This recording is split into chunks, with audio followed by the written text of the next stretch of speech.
When we think of organized crime, we usually think of groups like the Mafia or the Japanese Yakuza. But these groups aren't the first of their kind. In fact, there was an organized crime ring that formed more than 2,000 years ago, and their activities would be the inspiration for modern mafia groups. The first triad. The story of the first known organized crime ring dates back to ancient China. At the time, China was ruled by the Han Dynasty and was largely an agrarian society. That is, most people worked as farmers, and the economy was mostly based on farming and selling crops. However, there was a huge disparity between the rich and the poor. And this disparity would eventually lead to the formation of the first triads. Triads are criminal groups known for their use of violence and their involvement in illegal activities such as gambling, drug trafficking, and extortion. These groups get their name from the three main leaders, hence the term triarchy. But how did they start? Well, the story goes back to 1644 when a rebel group known as the Society of Righteous and Harmonious, or the Three Harmony for short, took over China. This group was led by three men, hence the number 3 in their name. And they got into power by exploiting the discontent of the farmers against the ruling class. Once in power, the leader of the group split up and gave 1/3 of his fortune to each of his followers. Then he told them to go out into the world and make as much money as they could. Of course, he didn't tell them to get jobs or start honest businesses. Instead, the three partners started a gang and turned to piracy and robbery to make money. They divided the spoils of their crimes into 3 parts, giving 1 part to themselves and the other 2 parts to their followers. This allowed the gang to grow exponentially, and soon they were a powerful force to be reckoned with. After some time, the government offered them pirates' amnesty, granting them noble titles and allowing them to keep their fortunes. After that, triads became a common sight across China.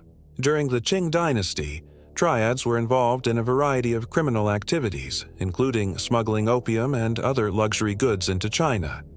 Smuggling was actually so rampant that the Chinese government had to establish a special police force to deal with it. This police force was known as the Haifang, which means water police in English. Eventually, the water police would become the model for modern police forces in China and around the world. Outside of China, the Italian-American mafia would also be inspired by Chinese triads. In the early 20th century, members of the mafia went to China to learn about accounting and business practices from the Chinese triads. They learned that the triads were running highly profitable protection rackets and they wanted in. So the Italians adopted the triad system and set up their own protection racket in the United States.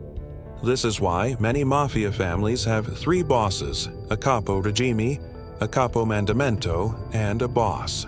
The capo regime is the highest-ranking member of the family, and he oversees all of the family's activities. The capo mandamento is the second in command, and he's responsible for carrying out the orders of the boss. And then there's the boss, who's the head of the family, and he makes all the major decisions. Another similarity between the mafia and the triads is the way they do business. Both groups operate by providing a service to society and then using violence to collect payment for that service. For example, both the mafia and the triads have been involved in the illegal gambling market. They take a cut of the money bet on games and matches, whether the customers like it or not. This is known as a protection racket, and it's one of the oldest forms of organized crime. It may seem surprising that the first organized crime ring formed so long ago, but it really shouldn't be. Organized crime is simply a means of exploiting other people for profit, and unfortunately, humans have been doing that since the beginning of civilization. Did you know that ancient Rome also had its share of organized crime rings? The Roman mob was so bad that the government had to create a special police force to deal with it. Find out more about the Roman mob and how they operated in the video. Thanks for watching. If you enjoyed this video, make sure to subscribe and click the bell icon to enable all notifications.